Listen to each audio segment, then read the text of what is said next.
Selamat datang di Bahas Anime. Di channel ini, kita bahas teori tergila, fakta terdalam, dan misteri paling tersembunyi di dunia anime, terutama One Piece. Dan hari ini kita akan kupas tuntas sesuatu yang sedang viral dan menggegerkan komunitas, tarian Nika. Ya, kamu pasti pernah lihat potongan video Luffy menari dengan gaya super absurd dengan ekspresi gila tapi entah kenapa terasa membebaskan. Itu bukan hanya meme. Itu adalah bagian dari momen penting dalam sejarah One Piece. Tarian Nika bukan sekadar gerakan konyol, itu adalah simbol kebangkitan Dewa Matahari. Kita mulai dari kemunculan resminya. Di manga, Luffy pertama kali menunjukkan bentuk Gear 5 saat bertarung melawan Kaido. Tapi ketika anime One Piece versi episode Egghead dan adaptasi animasi lainnya menampilkannya, momen itu dihidupkan secara liar, penuh warna, kartun klasik, dan satu hal yang paling menonjol, tarian bebas ala Nika. Luffy menari seperti tidak ada beban. Dia tertawa, berputar-putar, tubuhnya elastis, matanya membesar aneh dan ritmenya kacau. Tapi justru dari kekacauan itu, kita melihat inti dari karakter Joy Boy dan Dewa Nika. Sosok yang datang bukan untuk menghancurkan, tapi untuk membebaskan dunia dari kesedihan. Tarian itu, menurut banyak teori, adalah bentuk ekspresi tertinggi dari kebebasan. Dalam dunia yang dikontrol ketat oleh pemerintah dunia, di mana orang-orang dibatasi oleh status, kasta, dan kekuasaan, tarian Luffy adalah pemberontakan. Dia menertawakan segalanya.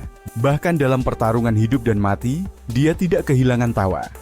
Yang menarik, tarian Nika ini menjadi viral bukan cuma karena lucu, tapi juga karena mengandung energi simbolik yang mirip dengan tradisi budaya tertentu di dunia nyata. Di banyak kebudayaan kuno, terutama di Afrika dan Amerika Selatan, tarian adalah bentuk komunikasi spiritual antara manusia dan dewa pembebas. Ini paralel dengan Joy Boy yang dalam sejarah One Piece dikenal sebagai penyelamat dari perbudakan dan penjajahan. Beberapa fans bahkan membandingkan tarian Nika dengan tarian shaman, tarian trance, dan ekspresi tubuh dalam upacara spiritual. Apakah ini kebetulan? Tidak juga.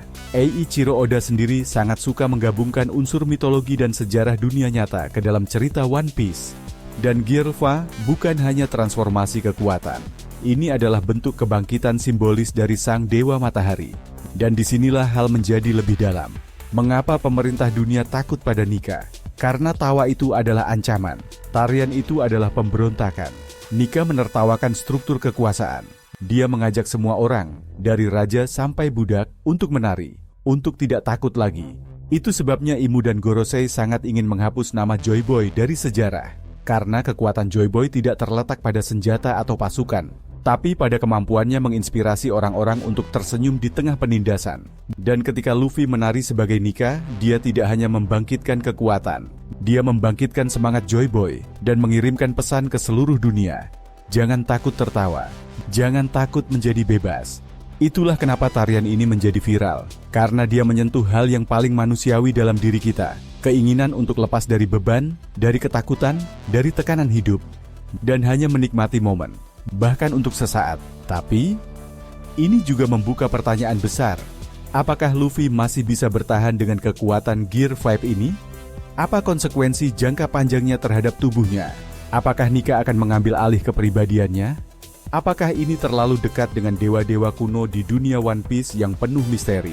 Dan jika tarian ini adalah awal dari revolusi, mungkinkah kita akan melihat rakyat dunia One Piece, dari Wano sampai Mariejua, ikut menari dan tertawa bersama Nika di babak akhir cerita?